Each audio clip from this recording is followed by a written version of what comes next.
जय हिंद दोस्तों। Lower PCS के लिए आपदा प्रबंधन और पर्यावरण पारिस्थितिकी इसका ये 5वीं क्लास है। इससे पहले 4 क्लासें हम लोगों ने कंप्लीट कर दी थी। आई होप आपने अच्छे से देख भी लिया होगा। तो इस क्लास को भी हम अच्छे से कंप्लीट करने वाले हैं। पीडीएफ आपकी एप्लीकेशन पे अपलोड हो गई है। आप निश्चिंत रहें, सिर्फ आपको क्लास देखनी है। पीडीएफ कैसे मिलेगी अन्य लोगों को उसकी भी जानकारी आपको देंगे। सिर्फ अभी आप क्लास देखिए, बिल्कुल अपडेट क्लास है। इसके अलावा कहीं अगर ये चैप्टर आप पढ़ेंगे तो पढ़ने की ज़रूरत नहीं पड़ेगी। बस आप अच्छे से इसको देख लीजिए। तो चलिए क्लास को हम लोग शुरू करते हैं। ये सबसे पहले इसका हम लोग सिलेबस देखते हैं। तो जैसे हर एक वीडियो में आप लोगों को बताते हैं, जो भी टॉपिक हम पढ़ाते हैं, ये आपदा प्रबंधन का सिलेबस है, ये पर्यावरण पारिस्थितिकी का सिलेबस है। तो हम लोगों ने ये टॉपिक कंप्लीट कर दिए थे, 4 क्लासों में ये कंप्लीट कर दिए थे। आज 5वीं हमारी क्लास है। तो इसी में कुछ चैप्टर्स अभी बाकी हैं, कुछ टॉपिक्स बाकी हैं, तो उनको भी हम यहाँ पे कंप्लीट करने वाले हैं। तो हमने आप लोगों को बताया था सिलेबस के अकॉर्डिंग एक एक चैप्टर हमें कंप्लीट करना है। पूरा कंटेंट इसका अवेलेबल हो चुका है। तो आज की जो क्लास है उसी क्लास को हम लोग देखेंगे पूरा विधिवत ढंग से। तो चलिए क्लास को देखते हैं। हम लीजिए, तो टॉपिक हमारा पर्यावरण से संबंधित सम्मेलन और प्रोटोकॉल। पर्यावरण से संबंधित जितने भी प्रमुख सम्मेलन हुए, समिट हुए, प्रोटोकॉल हुए, उनसे क्वेश्चन आपका पूछता है। इंपॉर्टेंट है, आपको अच्छे से समझने की ज़रूरत है। जितना बताए बस उतना आप इसको देख लेना। इसके बाद आप इसको टेस्ट करने के लिए आप MCQ PYQ वगैरह लगा के देखिएगा, आपके क्वेश्चन 100% बन जाएंगे।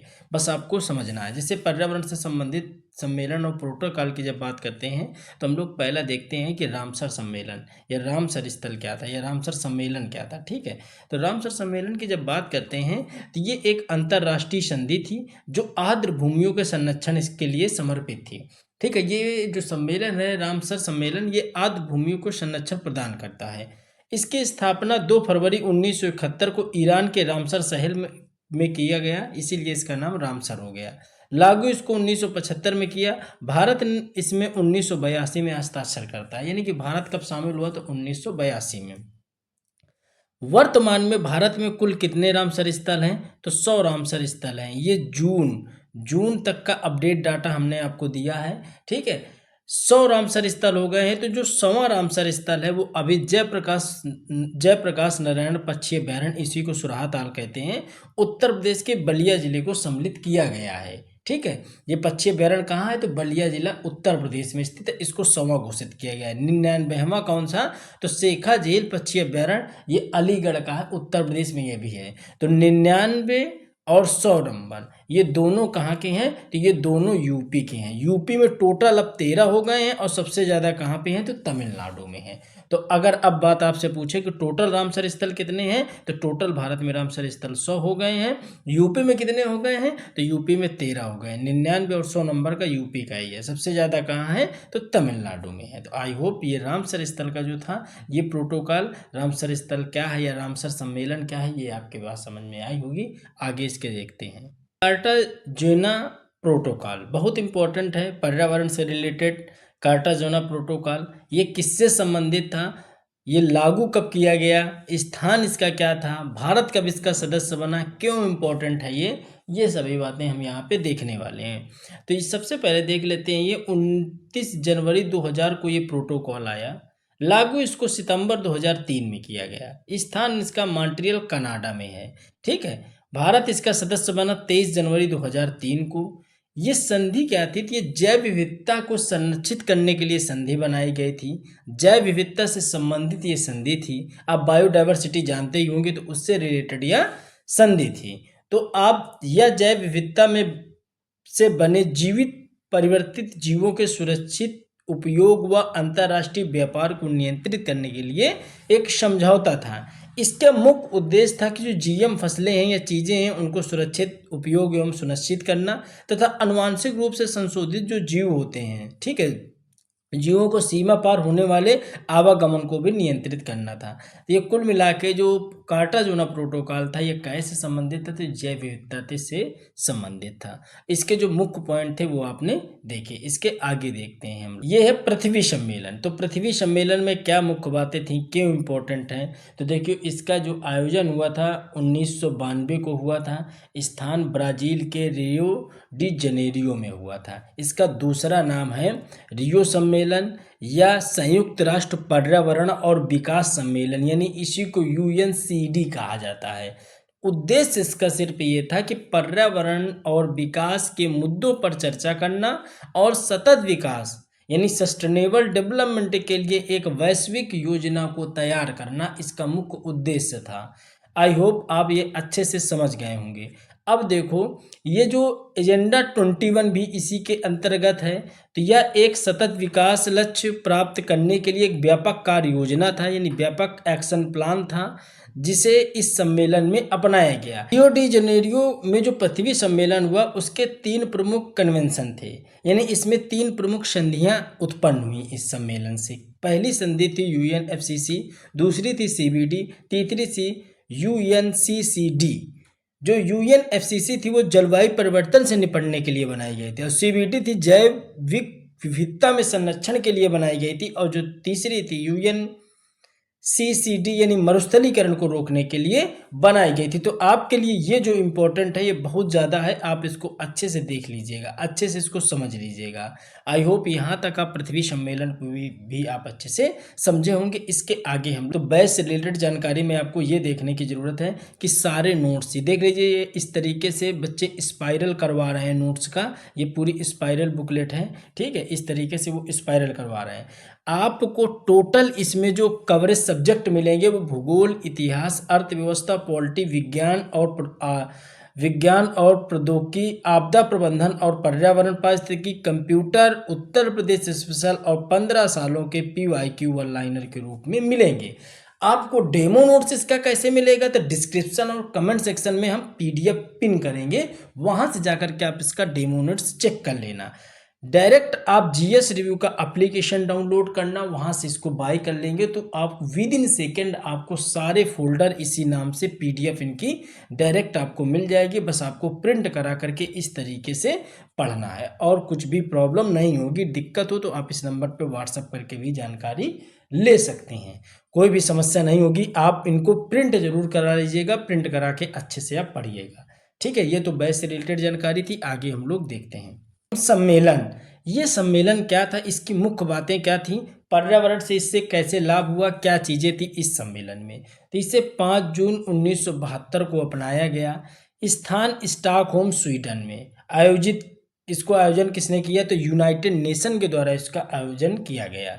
इसका जो मुख्य उद्देश्य था कि पर्यावरण संरक्षण के लिए वैश्विक जागरूकता बढ़ाना, विकास और पर्यावरण के बीच संतुलन बनाना, प्रदूषण और प्राकृतिक संसाधनों के संरक्षण पर चर्चा करना इसका मुख्य उद्देश्य था। लेकिन इसके कुछ परिणाम भी निकले स्टॉकहोम सम्मेलन के। वो परिणाम क्या थे? तो स्टॉकहोम घोषणा जारी हुई, इसमें 26 टोटल सिद्धांत बनाए गए। इसके 26 सिद्धांत थे, वो 26 सिद्धांत आपको पढ़ने की जरूरत नहीं है। ये पर्यावरण और विकास से रिलेटेड, विकास और पर्यावरण, प्रदूषण और प्राकृतिक संसाधनों से रिलेटेड वो 26 प्रावधान, 26 सिद्धांत थे। UNEP की स्थापना भी स्टॉकहोम सम्मेलन में की गई। 5 जून को वर्ल्ड एनवायरनमेंट डे भी घोषित किया गया। तो जो हम लोग विश्व पर्यावरण दिवस मनाते हैं वो किसकी देन है? तो स्टॉकहोम सम्मेलन की देन है। उसी लिए हम उस दिन 5 जून को विश्व पर्यावरण दिवस मनाते हैं, क्योंकि 5 जून 1972 को ये सम्मेलन हुआ था, ठीक है। इंदिरा गांधी ने इस पे एक कथन कहा था कि poverty is the biggest polluter, ठीक है, यानी कि जो गरीबी है वो सबसे बड़ा प्रदूषक है। ये बात कही थी इंदिरा गांधी जी ने। तो आपको इसमें जो मुख्य पॉइंट है वो आपको याद रखने हैं। चलिए, CITES, ठीक है, इसकी जो बैठक हुई 3 मार्च 1973 को वाशिंगटन DC में करी गई। 1 जुलाई 1975 को इसको लागू किया गया। देखिए, जितना कंटेंट दिया जा रहा है आप प्लीज़ इसको अच्छे से पढ़िएगा, ठीक है। हवाबाजी मत करिएगा। अगर आप बैच ले रहे हो, PDF ले रहे हो तो पढ़िए, नहीं तो मत लीजिए, हम आपको फिर भी बता रहे हैं, क्योंकि सारा कंटेंट इंपॉर्टेंट है, एग्जाम ओरिएंटेड है। टाइम पास करने के लिए मत लीजिए कि सिर्फ पीडीएफ देखनी है, अच्छा है ले लिया, नहीं, उसको पढ़ना भी आपको पड़ेगा। ठीक है, बस इतना भरोसा करके ज़रूर लीजिएगा कि आप जो भी पढ़ेंगे, दावा है इस बात का कि आप वो टॉपिक कंप्लीट करने के बाद, नोट्स पढ़ने के बाद आप कहीं से भी मॉक टेस्ट लगाइएगा, आपके 100% क्वेश्चन होंगे। बस आप ईमानदारी से उसको पढ़िएगा ज़रूर। ठीक है, चलिए देखते हैं कि यह सरकारों के बीच एक समझौता है जो संकटग्रस्त प्रजातियों के अंतर्राष्ट्रीय व्यापार को विनियमित और प्रतिबंधित करता है, कंट्रोल करने का ये काम करता है। अब सिटीज़ के कुछ उद्देश्य थे: संकटग्रस्त प्रजातियों की रक्षा करना, अंतर्राष्ट्रीय व्यापार को रोकना, जैव विविधता का संरक्षण करना। लेकिन आपने एक बात और सुनी होगी कि संकटग्रस्त जो प्रजातियां होती हैं तो उसके लिए एक रेड डाटा बुक भी जारी किया जाता है। तो रेड डाटा बुक कौन जारी करता है? तो क्या सिटीज जारी करता है? नहीं, ये बिल्कुल गलत है। रेड डाटा जो बुक जारी करता है वो आयुषियन जारी करता है। ठीक है, ये अंतर्राष्ट्रीय प्रकृति संरक्षण संघ है जो आयुषियन है, इसी के द्वारा रेड डाटा बुक जारी किया जाता है। और रेड डाटा बुक वही एक कलेक्शन है या दस्तावेज है या रिकॉर्ड है जो संकटग्रस्त प्रजाति है। मॉन्ट्रियल प्रोटोकॉल, मॉन्ट्रियल प्रोटोकॉल की क्या विशेषता थी, इसको लाने की क्या जरूरत थी? तो यह एक अंतर्राष्ट्रीय संधि है जिस पर 16 सितंबर 1987 को कनाडा के मॉन्ट्रियल शहर में हस्ताक्षर किया गया था। आयोजन कहाँ हुआ? कनाडा के मॉन्ट्रियल शहर में 16 सितंबर 1987 का आयोजन किया गया। लक्ष्य था कि ओजोन परत को नष्ट करने वाले रासायनिक CFC के उत्पादन और उपयोग को समाप्त करना इसका मुख्य उद्देश्य था। अब देखो 16 सितंबर को ही इसीलिए विश्व ओजोन दिवस मनाते हैं। हस्ताक्षर कब हुए संधि में? 16 सितंबर 1987 को, स्थान मॉन्ट्रियल कनाडा। लक्ष्य क्या था? ओजोन परत की रक्षा करना। विश्व ओजोन दिवस कब मनाते हैं? 16 सितंबर। तो मॉन्ट्रियल प्रोटोकॉल किससे रिलेटेड है? तो ओजोन परत की रक्षा से रिलेटेड है। ये आई होप ये भी बात आप समझ गए होंगे। चलिए आगे देख लेते हैं। देखते हैं ADRI, ठीक है, एशियन डेवलपमेंट रिसर्च इंस्टीट्यूट। इसका क्या काम था, ये क्यों बनाया गया? इम्पोर्टेंट है ये भी आपका। स्थापना इसकी 1991 में की गई। स्थान पटना में। मुख्य उद्देश्य था कचरा प्रबंधन पे रिपोर्ट जारी करना और अनुसंधान एवं विकास को लगातार बढ़ावा देना इसका मुख्य उद्देश्य था।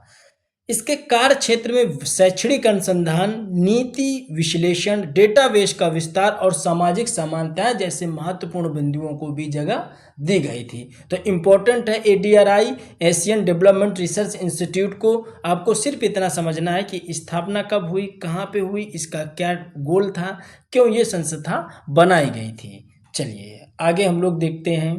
वो रिपोर्ट है जो सस्टेनेबल डेवलपमेंट को भी परिभाषित करता है। सस्टेनेबल डेवलपमेंट में आप अच्छे से जानते होंगे टोटल 17 लक्ष्य हैं कि 0 भुखमरी करना। ठीक है, इस तरीके के जो आपके लक्ष्य बनाए गए वो सब सस्टेनेबल डेवलपमेंट यानी सतत विकास के लक्ष्य के अंतर्गत आते हैं और इनको पूरा करने के लिए एक रिपोर्ट भी पेश की जाती है। हर साल इसका आकलन भी किया जाता है। इसको लागू कब किया गया, सारी चीज़ें देखते हैं। देखिए सबसे पहले यह रिपोर्ट 1987 में आई। अध्यक्ष इसके कौन थे? तो ग्रो हरलेम बटलैंड थे। ठीक है, अब आयोग इसका world commission on environment and development. इस आयोग के अंतर्गत यह रिपोर्ट आई और इस रिपोर्ट का नाम आवर कॉमन फ्यूचर रखा गया। इसकी मुख्य अवधारणा यह है कि इस रिपोर्ट में सतत विकास की परिभाषा दी गई कि ऐसा विकास जो वर्तमान की पीढ़ी की जरूरत को पूरा करे लेकिन भविष्य की पीढ़ियों को जरूरत को पूरा करने की क्षमता को नुकसान बिना पहुंचाए। ठीक है, ये इसका मुख्य उद्देश्य था। और सतत विकास लक्ष्य की अगर हम बात करते हैं, SDG की बात करते हैं, तो 2015 में संयुक्त राष्ट्र संघ द्वारा इसको अपनाया गया। सतत विकास लक्ष्य को 2030 तक कंप्लीट करना है। टोटल 17 लक्ष्य हैं। 1 जनवरी 2026 से आधिकारिक रूप से इनको लागू कर दिया गया। इन्हें हासिल करने के लिए 2030 तक का समय दिया गया है। लक्ष्य हैं सस्टेनेबल डेवलपमेंट हैं। इनको हम लोग 17 के 17 हमने एप्लीकेशन पे जो नोट्स डाले गए हैं उन पे हमने अच्छे से विधिवत ढंग से लगवा दिया है, वहाँ से आप उनको देख सकते हैं। चलिए आगे हम लोग देखते हैं। प्रोटोकॉल, तो जिनेवा प्रोटोकॉल क्या था, यह भी किस तरीके से काम करता है, तो यह 1925 में एक अंतर्राष्ट्रीय संधि है। इसका उद्देश्य रासायनिक और जैविक हथियारों के उपयोग को प्रतिबंधित करना। तो जिनेवा प्रोटोकॉल का क्या मतलब है, रासायनिक और जैविक हथियारों को उपयोग को प्रतिबंधित करना इसका मुख्य उद्देश्य है। यह प्रोटोकॉल युद्ध में उपयोग होने वाले रासायनिक और जैविक हथियारों के विकास, भंडारण और उपयोग पे रोक लगाता है। यानी कि इसका कुल मिलाकर उद्देश्य है कि मानवता की रक्षा करना और युद्ध में अमानवीय हथियारों को उपयोग पे रोक लगाना जिनेवा प्रोटोकॉल का मुख्य उद्देश्य है, जिसको 1950 में बनाया गया था। विविधता संधि, जो कन्वेंशन ऑन बायोलॉजिकल डाइवर्सिटी, इसको देखते हैं। तो इसमें क्या था कि यह एक अंतर्राष्ट्रीय समझौता है जिसका उद्देश्य बायोडाइवर्सिटी का संरक्षण करना है, जैव विविधता का संरक्षण करना है। संधि 5 जून 1992 को आई। स्थान रियो डी जनेरियो, ब्राजील में। भारत ने 1992 में हस्ताक्षर किए, लागू 1994 हुआ। ये संधि यूनाइटेड नेशन के तहत आई थी। उद्देश्य था कि जैव विविधता के संरक्षण करना, जैव संसाधनों का सतत उपयोग करना और जैव संसाधनों के मिलने वाले लाभों और न्यायपूर्ण वितरण करना इसका मुख्य उद्देश्य था। आई होप ये जितने हमने आपको बताए यहाँ तक आप समझ में आए होगा। अब हम लोग पूरा समराइज एक चार्ट में यहाँ पे देखने वाले हैं, इन सबको मिला करके। चलिए देखते हैं, फोटो भी ले सकते हैं। ये पूरा समराइज है इसका, ठीक है। इसको आप अच्छे से देख लीजिएगा। ये पूरा जितना भी आपने अभी ऊपर पढ़ा उसका ये समरी है कि रामसर कन्वेंशन 1971 रामसर ईरान में, स्टॉकहोम सम्मेलन 1972 स्टॉकहोम स्वीडन में, सिटीज 1973 वाशिंगटन डीसी यूएसए में, Brundtland report 1987, Montreal protocol 1987 Montreal Canada, ADRI 1991 Patna Bharat में, जैव विविधता संधि CBD 1992 Rio de Janeiro Brazil में, पृथ्वी सम्मेलन 1992 रियो डी जनेरियो ब्राजील में, क्योटो प्रोटोकॉल 1997 क्योटो जापान में, कार्टागोना प्रोटोकॉल सन 2000 में मॉन्ट्रियल कनाडा में, जिनेवा प्रोटोकॉल 1925। तो आई होप ये भी आप अच्छे से समझ गए होंगे। बहुत महत्वपूर्ण टॉपिक है, आपको अच्छे से इसको कवर करना है। नोट्स के लिए हमने बता दिया कि कमेंट सेक्शन डिस्क्रिप्शन चेक कर लेना, वहाँ पे हम इनको लगा देंगे, तो आप जाकर के डेमो चेक कर लेना। इसके बाद आप बैच को बाई कर सकते हैं। वीडियो कैसा लगा कमेंट करके जरूर बताइएगा। मिलते हैं अगले वीडियो में, तब तक जय हिंद जय भारत।